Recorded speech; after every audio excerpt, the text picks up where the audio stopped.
¿Cómo están? Muy buenas noches, bienvenidos a una nueva edición de Última Mirada acá por las pantallas de CNN Chile. ¿De qué vamos a conversar hoy día? Evidentemente acerca del secuestro de este militar en retiro venezolano. El gobierno el día de hoy, en voz del subsecretario Manuel Monsalve, confirmó que se van a querellar por este caso y así poder hacerse parte de las diligencias de una investigación que de la cual aún no se saben los detalles. Y también vamos a conversar y vamos a revisar lo que han sido las declaraciones de Miguel Crispi, jefe de asesores del segundo piso del Palacio de la Moneda, y también del exministro de Desarrollo Social, Giorgio Jackson, el día de hoy en las dependencias de la Fiscalía. Ninguno de los dos habló a la salida. Y también tenemos un invitado muy importante, el ministro de Justicia, Luis Cordero, con quien vamos a conversar precisamente de estos temas, pero también de otros, porque, ministro, ¿cómo está? Muy buenas noches. Buenas noches.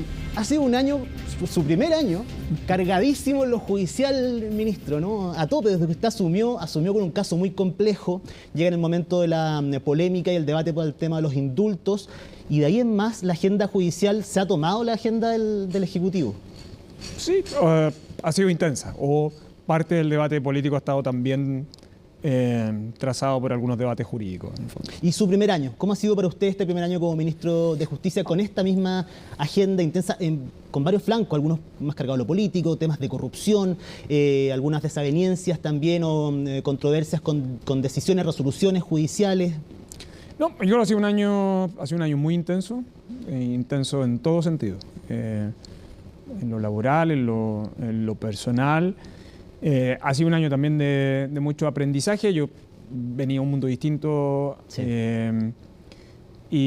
Y yo creo que me ha significado también aprender otras variables sobre las cuales discurre fundamentalmente la política, ¿no? La política tiende a ser muy adaptativa, el derecho tiende a jugar con certeza, la política entonces es más flexible, el derecho es más rígido.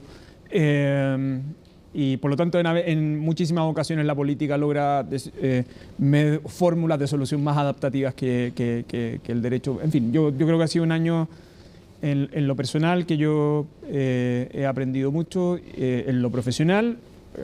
Creo que algunas cosas que han sido significativas, sí, aquellas que han estado vinculadas a los conflictos, que son naturales en algunos de los debates públicos, y en otras que yo creo que son responsabilidades que trascienden y que son responsabilidades de Estado, como haber participado en la elaboración y en la aprobación y ahora en la implementación del Plan Nacional de Búsqueda de Detenidos Desaparecidos. Así que uno tiene que agradecer en general las posibilidades profesionales y personales que tiene, y yo soy un agradecido pese a la intensidad de este año. ¿Le ha costado esto de adaptarse al lenguaje político, al código político, porque muchas veces se buscan las respuestas, como usted dice, más rápidas, distintas interpretaciones? El derecho tiene, si bien tiene interpretaciones, pero es más rígido, como dice usted, las respuestas. Muchas veces nosotros los periodistas no entendemos lo que nos trata de decir, usted nos tiene que explicar varias veces también, o no quedamos conforme con una respuesta que es la que está, ¿no? Sí, ahora, uno es lo que es también, ¿no? O sea, yo vengo del mundo de la profesión legal y de ser profesor universitario. Yo, pese a que soy ministro, sigo dando mi curso en la Facultad de Derecho de la Universidad de Chile, en Derecho Administrativo, y sigo perteneciendo a ese mundo, ¿no? Y es un mundo donde sigo dando mis clases y volveré a ese lugar con la intensidad que la hacía antes. Pero uno también es lo que es. Entonces, creo que hay una dimensión pedagógica en el derecho también que uno tiene que hacer los esfuerzos por tratar de transmitir. Ese también es parte del proceso de aprendizaje. Y también tiene que ver con que hay veces que en el debate público simplificamos en exceso algunas cuestiones que son un poco más complejas. Y hay veces probablemente complejizamos cosas que debíamos entenderlos en términos más simples, en el fondo, ¿no? Pero a mí me parece que siempre un periodismo bien informado es garantía de buen periodismo. Así que yo siempre tengo la mejor de las disposiciones para poder explicar con detalle cualquier cosa. Ministro, ¿cómo ve usted la relación que existe en estos momentos entre el Poder Judicial y el Poder Ejecutivo? Se ha visto que, sobre todo durante estos últimos meses, por el caso Lexus, quizás también las resoluciones del mismo juez Daniel Urrutia, se podría ver cierta pugna o cierto estado quizás de una relación que está un poco más confrontacional? No, yo creo que la relación con el Poder Judicial es una muy buena relación. Entre otras cosas porque yo creo que la garantía de un Poder Judicial independiente es una garantía para la sociedad y para el funcionamiento del sistema democrático. Yo creo que el Poder Judicial chileno, desde el retorno a la democracia, pero particularmente de la reforma de finales de los 90, tanto la Corte Suprema como varios sistemas de enjuiciamiento en Chile han contribuido muchísimo. La Corte Suprema ha hecho significativos esfuerzos desde el punto de vista administrativo y jurisdiccional durante estas 2 últimas décadas. Por cierto, uno podrá debatir sobre algunas decisiones en un sentido y otro, pero yo creo que lo que uno no tiene que perder de perspectiva que tenemos un Poder Judicial independiente y probo. En la dinámica de las relaciones entre el Ejecutivo y el Poder Judicial, o entre el Congreso y el Poder Judicial, sean dinámicas de diálogo, de discusión, o a propósito de proyecto de ley, o respecto del presupuesto. Si hay alguna resolución jurisdiccional que uno podría no compartir, bueno, para eso están los medios judiciales de impugnación.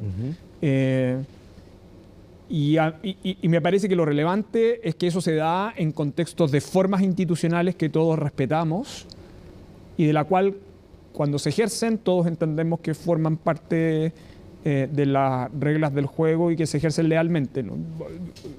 Yo sé que está esta inquietud a propósito de la semana pasada por una resolución judicial y luego por la adquisición de unos vehículos, pero la verdad sea dicha es que esos forman parte de algunos debates normales, algunos con mayor intensidad, pero en ningún momento afectan las relaciones entre poderes públicos, que son más estables y permanentes en el tiempo, ¿no? Llama la atención que se han seguido, quizás fueron muy seguidos, este caso de los vehículos, los Lexus de la Corte Suprema, la resolución del Jurute fue con una semana de diferencia, quizás por eso también se puede sentir esta como discrepancia quizás. Puede ser, o yo se lo diría del siguiente modo, la agenda pública hoy es tan intensa que aún en febrero cada día tiene una intensidad distinta, un problema distinto. Pero no, hay veces que pasa con... Hay veces que en momentos ponemos más foco público en unos temas que en otros, ¿no? Pero los jueces siguen tomando decisiones muy relevantes todos los días y siguen tomando decisiones de avance en el Poder Judicial muy relevantes todos los días. Y en eso el Ejecutivo tiene la obligación de colaborar para garantizar el funcionamiento de un Poder Judicial independiente que al final es garantía para todos. Ministro, hablemos del tema de mayor contingencia en este momento, este secuestro al ex militar venezolano en extrañísimas circunstancias. Se han conocido algunas imágenes, una investigación que es secreta, reservada, pero para usted, ¿cómo califica este hecho, ministro? ¿Qué tan grave es, qué tan complejo es en este momento esta situación? A ver, los secuestros como delito son muy graves, en general. Cualquier tipo de secuestro. Chile era un delito que es un delito desde el retorno a la democracia que prácticamente nosotros no teníamos y que en los últimos años hemos tenido, y particularmente un tipo de secuestro que es el secuestro extorsivo, ¿no? Y tenemos toda la discusión que en más de una ocasión hemos discutido públicamente sobre organizaciones criminales, el crimen transnacional, que es una gran preocupación del Ejecutivo, del Gobierno, pero también del Ministerio Público, también del Poder Judicial, del Congreso, que ha ido conjuntamente con el Ejecutivo avanzando en la agenda de seguridad y hemos reformado y hemos avanzado en una legislación bien significativa para eso. Ese es el debate que está también detrás de máxima seguridad, de la cárcel, en fin. O sea, lo que quiero decir es que los secuestros por definición son delitos muy graves, muy graves. Al final afectan la integridad y en ocasiones la vida de las personas. Dicho todo eso, este secuestro en particular tiene la gravedad de la naturaleza del secuestro, pero también tiene la anormalidad de un tipo de secuestro que nosotros no se compadece con los que probablemente hemos sido testigos en el último tiempo en el país.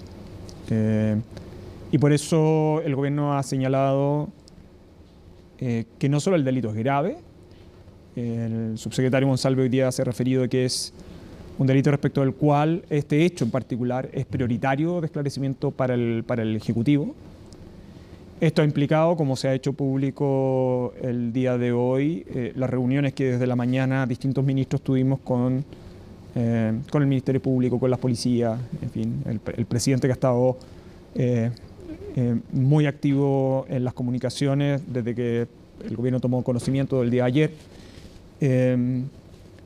Y el hecho de que sea prioritario da cuenta de la gravedad que tiene para el gobierno y para el país un delito, y un delito de las características como de los hechos que tenemos por hasta ahora conocimiento. Sí, han sido 4 reuniones en menos de 24 horas, Sí. en 12 horas probablemente, 12, 15 horas. Sí. 4 reuniones muy importantes. Da cuenta, por supuesto, lo que usted dice de lo prioritario que es. Incluso tuvo que intervenir el presidente de la República durante sus vacaciones. Sí, pero hay muchas hipótesis. Un presidente de la República en Chile casi nunca está de vacaciones, para ser franco, la verdad. Sí, bueno, lo vimos el año pasado, lo vimos también Sí. este año, pero igual da cuenta también Sí. de la gravedad. De la que importancia, él mismo, y la importancia que de la él mismo se había gravedad. conectado para esto, para tener más antecedentes. Les decía el subsecretario Monsalve que él le había dado ciertas directrices Sí. a Cancillería y también al Ministerio del Interior.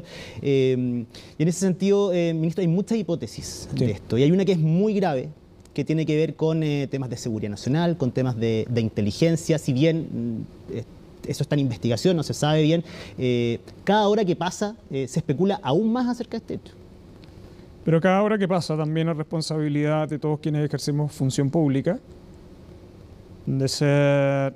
de ajustarnos a la investigación que está desarrollando el Ministerio Público y ajustarnos a los hechos de los cuales se está realizando la indagación. El delito es grave, el contexto es grave, es un hecho público y notorio la prioridad para el gobierno que esto tiene. La cantidad de ministros que han estado involucrados entre el día de ayer y hoy en esta conversación, las directrices que ha dado el presidente de la República, pero yo creo que también, como lo hizo el senador Chaguán esta mañana, o sea, con responsabilidad, en el entendido que este es un asunto que compromete en términos de sociedad y también de poner a disposición toda la función estatal para el esclarecimiento del mismo. Así que yo creo que es un caso respecto del cual debemos actuar coordinada e integradamente y avanzar por la gravedad que esto tiene. Sea cual sea el desenlace de este secuestro, cuando se pueda dilucidar las causas, finalmente qué es lo que pasó, qué es lo que pasa con esta persona, quiénes fueron las personas que lo detuvieron, cuáles fueron los móviles, ¿cree que es momento también esto va a reactivar el debate acerca de la ley de inteligencia? Es un debate que se ha arrastrado por muchos gobiernos, se reconoce transversalmente que está obsoleta nuestra ley de inteligencia, que le falta, hay que modernizarla, no está adecuada a los tiempos y sobre todo a los tiempos que estamos corriendo ahora con las nuevas clases de delito que hay hoy día en nuestro país, con los grupos que se han lamentablemente infiltrado en algunos barrios, que tienen tomadas algunas poblaciones. ¿Ese debate usted cree que se debería dar con celeridad ahora, independiente de lo que pase con esto? Sí, ahora, solo recordar que a propósito de la ley de inteligencia es un tema que está dentro de las prioridades en materia de seguridad, que han concordado el Ejecutivo con ambas cámaras del Congreso, respecto de la cual el Congreso se ha manifestado de que forma parte de la agenda prioritaria. Los hechos que han ocurrido ahora, por cierto, reafirman del por qué antes era una preocupación y por qué ahora con mayor razón lo tiene que seguir siendo. Pero también da cuenta de una dimensión de los fenómenos que hemos estado teniendo en el último tiempo en el país que requiere de mirar. Este un caso es bien anormal, pero en general de los que uno está observando en el último tiempo del país que requiere de una mayor complejidad de abordaje, tanto desde el punto de vista de la investigación criminal, desde la persecución penal, de las herramientas que disponen policías y fiscales para poder llevar a cabo sus investigaciones y obtener resultados, de la oportunidad en la ejecución de los juicios. Muchas de estas cosas que han formado parte de la inquietud del Congreso y del Ejecutivo y que han estado arrojando la legislación del último tiempo, y hay alguna que, de hecho, el Congreso tiene que despachar en el mes de marzo, por ejemplo, en algunas reformas procesales al sistema de enjuiciamiento criminal para hacerlo más ágil en relación a los juicios. Así que a mí me parece que sin perder atención, el hecho, este delito requiere una atención y una preocupación y una gravedad en sí misma, pero no hay que subordinar la discusión de la ley de inteligencia a este delito, porque esta discusión de la ley de inteligencia era prioritaria con anterioridad, de hecho, a él. Pero lo podría apurar. Por cierto, cuando tenemos eventos públicos de coyuntura, tienden a provocar en un momento determinado que incluso proyectos de ley que eran muy prioritarios, todavía le faltaba un impulso Sí. final y con hechos determinados la contingencia logran una prioridad mayor en el fondo, ¿no? Y eso sin duda lo va a provocar, sin perder de perspectiva que tenemos otros proyectos también de la agenda de seguridad que son prioritarios. Pasemos a otro tema, ministro, que también es polémico y tiene que ver con el tema de las pensiones de gracia. Finalmente son 27 los Sí. casos que están en Contraloría, Sí. de los cuales tiene que tomar razón, que estudió el presidente, luego toda la polémica que hubo por la entrega de ciertos casos que no acreditaban ciertos documentos, personas que no habían sufrido un daño de manera permanente. ¿Cómo analiza usted este debate en el sentido de cómo se entregaban estas pensiones de gracia? El sistema quizás era laxo, porque ahora, luego del estallido social y cuando se empezaron a conocer los antecedentes penales de las personas que recibieron la pensión de gracia, saltó. Pero este sistema venía así arrastrado por años. Sí, de la década de los 80. De hecho, descansa en una legislación que es muy básica. Recordar que el uso de pensiones de gracia se ha hecho con distintos tipos de propósitos. La legislación general la regula para dos hipótesis: para el reconocimiento de aportes generales al país o a aquellas personas que se encuentren en una situación de mejorada difícil que requieren de asistencia, y por eso una facultad encomendada al presidente a través del Ministerio del Interior para el otorgamiento de esos beneficios. Y claro, en las últimas 3 décadas, incluso antes, pero de las que tenemos más documentación, si uno quisiera mirarla con detalle, las pensiones de gracia han sido utilizadas no solo para esos fines, sino que también, por ejemplo, para dar solución a determinados conflictos sociales. En el caso de varios de los conflictos con los portuarios se han resuelto también por el uso de pensiones de gracia.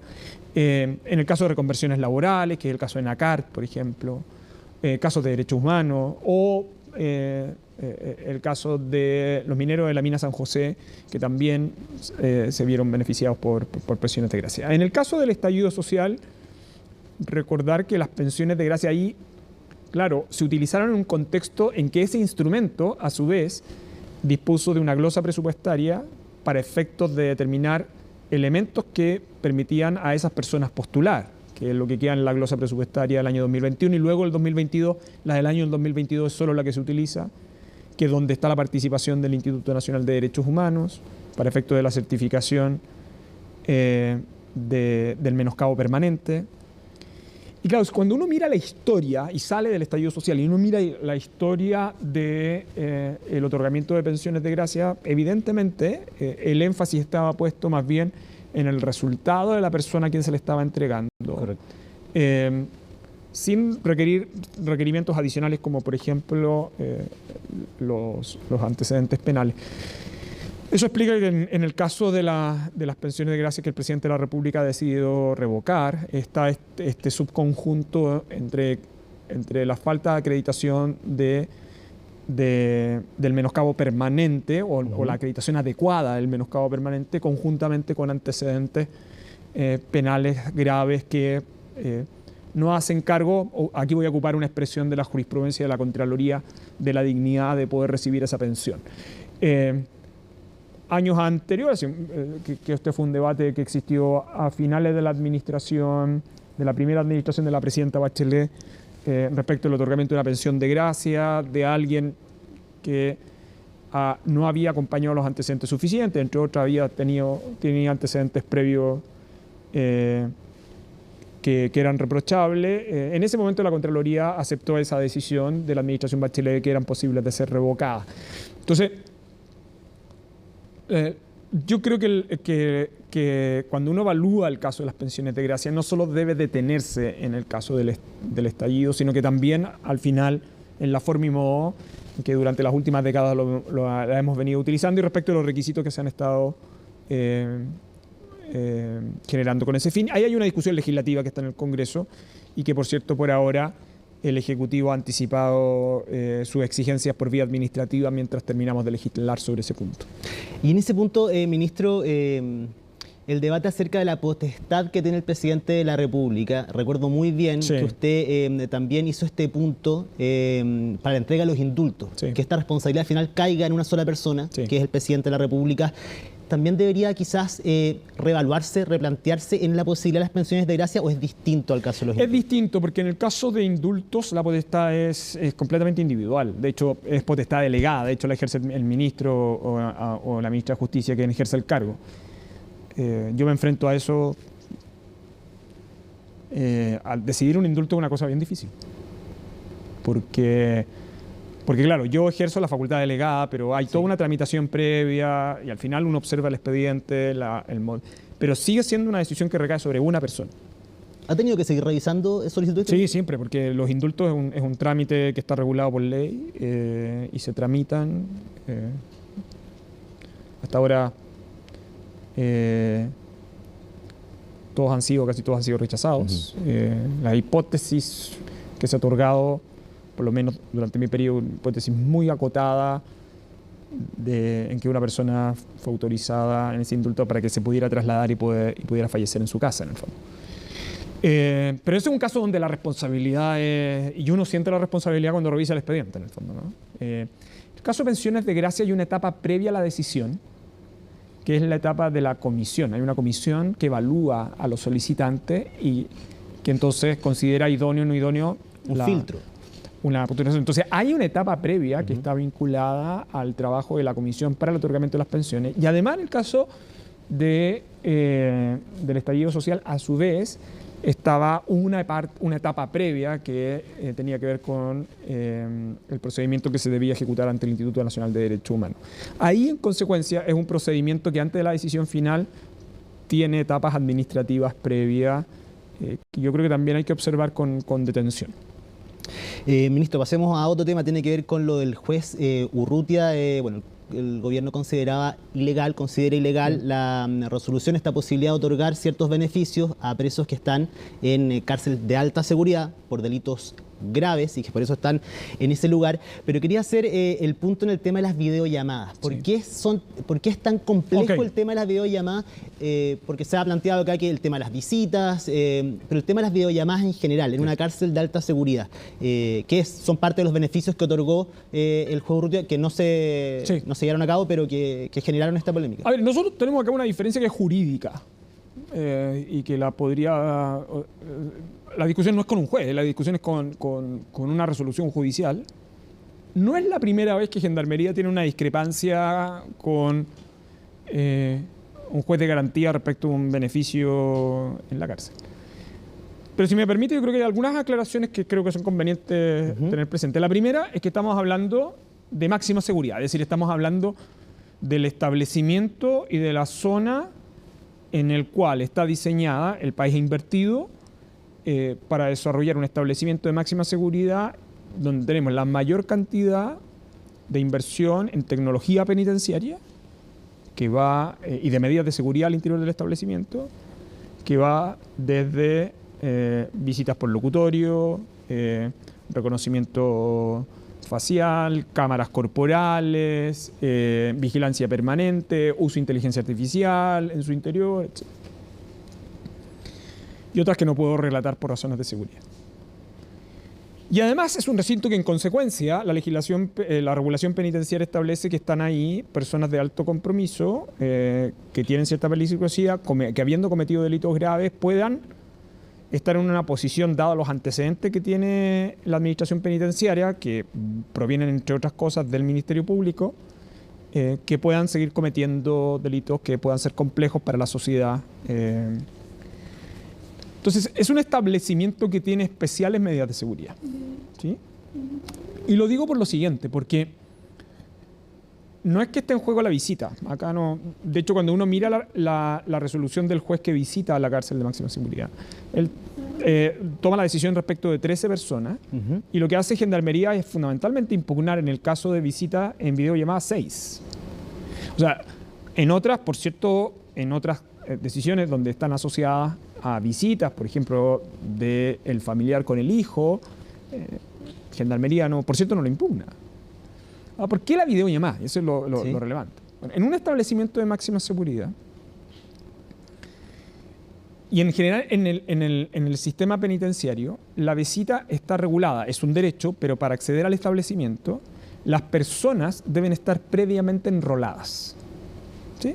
Entonces, cualquier persona que desee visitar un establecimiento penal, sea que es la visita de la persona privada de libertad, sea que es el abogado que se va a entrevistar con su cliente, sea que es un periodista o una periodista que quiere realizar una entrevista con una persona privada de libertad que está autorizada, debe enrolarse. Y para enrolarse, a su vez, tiene que tener su cédula de identidad al día, ¿no? Entonces, ya en el pasado, hace no mucho, Gendarmería había tenido una discusión con jueces de garantía en relación a personas migrantes que deseaban realizar visita de cárcel, pero que no tenían su situación migratoria al día. Entonces, los jueces permitieron, en ese caso, hacer la visita sin enrolamiento. Gendarmería impugnó esa decisión, fundamentalmente porque el enrolamiento no solo es el registro de la visita, sino que también es una medida de seguridad al interior del establecimiento.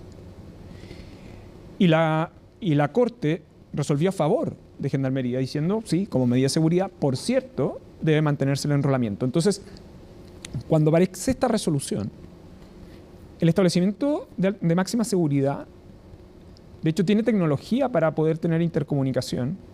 Algunas audiencias de estas personas que tienen estas características por estos delitos, que son todos vinculados a crimen organizado transnacional, ¿sí? Trata de blancas, drogas, traficantes, y que tienen la particularidad de ser crimen transnacional. Toman sus audiencias desde ahí. Entonces, ¿cuál es el tema de la videollamada? El tema de la videollamada es en estricto rigor que expone la seguridad del establecimiento desde la perspectiva que es una comunicación con un externo respecto del cual la autoridad penitenciaria no tiene control quién es y la identidad de quién es. Porque la legislación penitenciaria lo que busca es que esa persona que está en máxima seguridad no tenga contacto con un tercero no identificado con el propósito de que pueda seguir delinquiendo. De hecho, en el caso de los delitos... videollamadas son secretas o igualmente se tiene registro de lo que se conversa. Lo que pasa es que la discusión sobre máxima seguridad ha llevado a un debate público sobre medidas de seguridad del establecimiento. Entonces, lo que yo le puedo decir es que, que todo el control sobre el cual está vinculada la visita para el enrolamiento se pierde con esa vía. Y lo segundo que yo creo que es relevante es que la legislación penitenciaria respecto de determinados delitos señala que la administración penitenciaria tiene que estar especialmente atenta en las comunicaciones por los códigos que se pueden utilizar, y son los casos que enuncia la legislación penitenciaria son drogas, terrorismo y crimen organizado, que son dos de los delitos en los cuales las personas que están dentro de ese establecimiento... ¿Estas personas pueden ser visitadas de acuerdo al régimen general? Por cierto, no. El tema clave de la videollamada tiene que ver con la seguridad del establecimiento y con la naturaleza de máxima seguridad del tipo de establecimiento penal que nosotros tenemos para estos delitos respecto de esas personas. Por eso uno tiene que evitar el dilema entre seguridad y derechos humanos. La legitimidad del sistema democrático es que puede hacerse cargo de la persecución penal y del uso del sistema penitenciario, y descansa su legitimidad en el régimen de respeto y garantía de derechos fundamentales. Y por cierto, lo que aquí estamos hablando no es si estas personas tienen derecho a visita o no, sino que el tipo de medio tecnológico utilizado con ese fin por el efecto que produce respecto de la naturaleza de la seguridad del establecimiento y el propósito del establecimiento en relación con contacto con el tercero. Cuando usted va a la cárcel de máxima seguridad, por la naturaleza de la cárcel de máxima seguridad, no hay contacto directo entre la visita y la persona que se encuentra privada de libertad. Ministro, usted el día de ayer, a raíz de esta noticia que se conoció que el juez Urrutia, el abogado del juez Urrutia, hace algunos años había sido el abogado defensor también de una de las personas que está presa por tráfico de drogas y que se le había concedido además uno de estos beneficios, que era una visita por parte del juez Urrutia. Sí. Usted dijo que existía la posibilidad de una hipótesis de conflicto de interés. ¿Qué tan grave es esto? Porque es solamente una posibilidad, porque a todas luces acá igual es... Lo que pasa es que en ese tipo de cosas uno tiene que ser cuidadoso, y yo lo suelo ser porque siempre que uno tiene que siempre fijarse en los hechos en el fondo, ¿no? La profesión legal, este es un tema que es relevante porque es una profesión de confianza, porque es una profesión que a su vez está vinculada al bien público de la justicia. La profesión legal suele tener autorregulada con cierto nivel de intensidad los conflictos de interés. Entre otras cosas por problemas de parcialidad, por problemas de independencia. Cuando usted va al Código de Ética del Colegio de Abogados, que es un estándar generalmente admitido, esas hipótesis se dan para el abogado que actúa en un sentido, que actúa en otro, que es funcionario público, que es abogado privado, en fin. Entonces, un tema clave en la profesión legal tiene que ver con la gestión de los conflictos de interés y la posición cuando pueda estar en hipótesis de representación de dos personas en los cuales podrían vincular o colisionar determinado tipo de intereses. Las hipótesis siempre son múltiples, en el fondo. Y es un caso en que la profesión legal habitualmente siempre tiene que tener mucha atención. En el caso de la función, un funcionario de la administración, que es un abogado, que tiene que decidir un procedimiento, tiene una regla especial para ese tipo de situaciones, para efectos de evitar parcialidad en su decisión. En el caso de los jueces también. Entonces, este es un tipo, en el caso de los jueces, uno que están en consideración y uno tiene en consideración este tipo de cosas. Pero por cierto, en la discusión en concreto es una discusión que le corresponde y una explicación que le corresponde dar a quienes están potencialmente involucrados. Pero es una situación anómala. Es una situación que uno trata de evitar, sí. ¿Se debería haber inhabilitado el juez Urrutia en este caso en particular? Mire, el problema a veces en ocasiones es cuando se tiene desconocimiento, ¿no? Por ejemplo, podría ser la hipótesis en que yo tengo desconocimiento de que ha sido mi abogado, a su vez podría darse esa hipótesis. Si tengo conocimiento, es una hipótesis que también es distinta. Por eso, en la función jurisdiccional, las figuras de implicancia y recusaciones son dos figuras en las cuales uno tiene que tener cierto cuidado. Usted ha dicho, ministro, que esto no es un debate entre una persona en particular, sí, que es el juez Urrutia, sino con una resolución, sí, judicial, que es la que el gobierno consideraba que era ilegal. Pero el día de hoy, el Comité Panamericano de Juezas y Jueces por los Derechos Sociales y la Doctrina Franciscana, lo estoy leyendo porque es muy largo el nombre, creado por el Papa, salió a defender al juez Daniel Urrutia el día de hoy. Indicaron en una carta dirigida al presidente de la República el día de hoy que él ha sido y es objeto de una campaña de hostigamiento con motivo de una decisión judicial adoptada en el marco de sus competencias. ¿Usted considera que el juez Urrutia ha sido hostigado? Lo que respecta por parte del gobierno, no. Nosotros lo que tenemos es una opinión, una posición jurídica sobre un contenido de su decisión, que no es la totalidad de su decisión. De hecho, Gendarmería no está impugnando la totalidad de los beneficios que le otorgó, sino que de aquellos que considera que infringe la legislación penitenciaria por las razones que he dicho. Y el gobierno ha actuado, o sea, el Ejecutivo y Gendarmería ha actuado por la vía del derecho. Lo demás forma parte de una discusión pública que me parece que es legítima y yo por eso he citado el caso del enrolamiento, ¿no? Es decir, esta no es la primera vez que Gendarmería tiene una discrepancia con los jueces de garantía respecto de los beneficios. Yo nunca he sido partidario de personalizar los debates jurídicos, creo que no son buenos, entre otras cosas porque uno debate sobre la forma y modo en que se aplican las reglas con indiferencia de quien está ejerciendo la jurisdicción en ese momento. Pero en segundo lugar, lo que tampoco me parece correcto es que uno haga un juicio al carácter.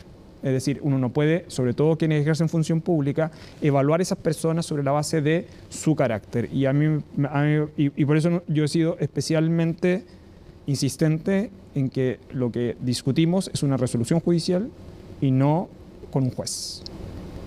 En el debate sobre el garantismo, ministro, dado el contexto actual de nuestro país ahora, con la tasa de criminalidad que existe, con la labor de los jueces, no debe ser un debate fácil. O sea, a las personas, al ciudadano común y corriente le hablan de garantista, critican a los jueces garantistas. Me imagino que es cada vez más difícil, dado el contexto actual. ¿Cómo se puede trabajar ahí? ¿Cómo se puede compatibilizar eso? Porque la presión igual debe ser fuerte. Los jueces no pueden trabajar, sí, claro, en base a presiones. Pero hay una presión fuerte por eso y es mal visto el garantismo, podríamos decirlo. Yo no estoy haciendo ningún juicio de valor, no, sino que es lo que uno puede escuchar y lo he escuchado muchísimas veces durante los últimos años. Sí, yo creo que la tensión libertad y seguridad suele ser una tensión clásica. Benjamin Franklin decía: cuidado con sacrificar libertad por seguridad, porque al final pierdes libertad y pierdes seguridad en el fondo, ¿no? Lo que quiero decir es que esta es una discusión que lleva muchos años, décadas, es sobre la cual está construido la legitimidad del sistema democrático y del Estado constitucional en el fondo, ¿no? Es decir, ¿cómo es posible? Yo creo que ese es como el gran desafío que nosotros tenemos, es ser eficaz en la persecución del delito y del crimen con las herramientas del Estado de Derecho y protegiendo derechos fundamentales. No solo de las personas que son enjuiciadas, también de las víctimas, que son clave. Y ahí se juega la legitimidad del Estado democrático. Yo creo que es relevante por lo siguiente, porque los debates de seguridad a veces nos toman apasionadamente. Y yo creo que la responsabilidad de quienes participamos del debate público es tener consistencia de cómo las soluciones que estamos generando para abordar una crisis actual también se proyectan hacia el futuro. Las garantías somos todos titulares de ellas. La creencia de que el día de mañana son otros los que están metidos en problemas y no uno, dura hasta que eventualmente uno está metido en ese problema. Lo que creo que no debemos extraviar es que para combatir eficazmente el crimen organizado, para combatir eficazmente la delincuencia, uno lo hace con las herramientas del Estado de Derecho y uno puede ser igual de eficaz respetando el régimen de derechos de todas las personas. Pero es difícil luchar en ese momento contra la impopularidad. Completamente, y yo lo entiendo muy bien, y por eso a los jueces le damos no solo independencia, sino que reconocemos el rol de poder del Estado y le damos inamovilidad judicial, ¿no? Porque a ellos les entregamos la facultad de resolver con la razón del derecho y no con la pasión individual los conflictos de modo permanente. Ahora, esto, ojo, no puede inhibirnos de decir, mire, los temas de seguridad son relevantes. La seguridad por una cuestión muy simple, porque la seguridad es también un derecho humano. O sea, garantizar la seguridad humana, la integridad, de hecho, la Constitución garantiza no solo la libertad personal, sino que también la integridad individual. Tiene que ver con permitirle a las personas disfrutar con normalidad el ejercicio de derechos. Cuando la delincuencia se toma los espacios públicos, la delincuencia lo que está haciendo es también transformándose en una manera de afectar las libertades y los derechos de las personas, el no poder ocupar espacios públicos, el no poder transitar libremente por una calle, por un espacio público, en que los niños no puedan jugar en un... En fin, yo creo que no hay que perder la dimensión en el caso de organizaciones criminales. De hecho, esto es un debate muy relevante en el resto del mundo, es que las organizaciones criminales son estructuras que pueden terminar por afectar seriamente derechos fundamentales. Es lo que pasa con la trata de personas, por ejemplo. Y por eso el crimen organizado transnacional es un crimen que uno tiene que abordar abiertamente. Pero uno lo que uno nunca tiene que perder de perspectiva es que lo hace siempre con las herramientas del derecho. Y yo creo que se puede ser eficaz en la persecución del crimen, respetando los derechos de todos quienes intervienen en el sistema institucional. Ministro, el gran debate es cómo en los casos administramos los equilibrios, pero esto no es un juego del todo nada, ¿no? Porque de lo contrario terminamos todos perdiendo espacios de libertad. Ministro, lo último, porque se nos acaba el tiempo, las declaraciones del día de hoy de Miguel Crispi, de Giorgio Jackson, en la futura declaración de la directora de presupuestos, Javiera Martínez, ¿esperan que con estas declaraciones se cierre esa puerta para el Ejecutivo en el sentido de que puedan seguir trabajando, no tener esta presión mediática de estar respondiendo permanentemente? Al menos las defensas de ambos, de Jackson y de Crispi, han dicho que esperan que con esto ya no hay nada más que decir. Nosotros estamos acá, vinimos a contestar todo lo que nos preguntaron. ¿Se cierra ese capítulo para el Ejecutivo, cree usted? Yo creo que lo relevante era que estas declaraciones se hicieran lo más pronto posible. Son personas que a su vez han sido objeto de querellas, por lo tanto tienen esa condición de imputado. Así que a mí me parece que era necesario que esas declaraciones se hicieran pronto. Y yo creo que es bien importante las diligencias que están haciendo estos días con ese fin. Luis Cordero, ministro de Justicia, muchísimas gracias por haber conversado el día de hoy con nosotros acá en Última Mirada. Junto al ministro hacemos una pausa en el programa, pero volvemos.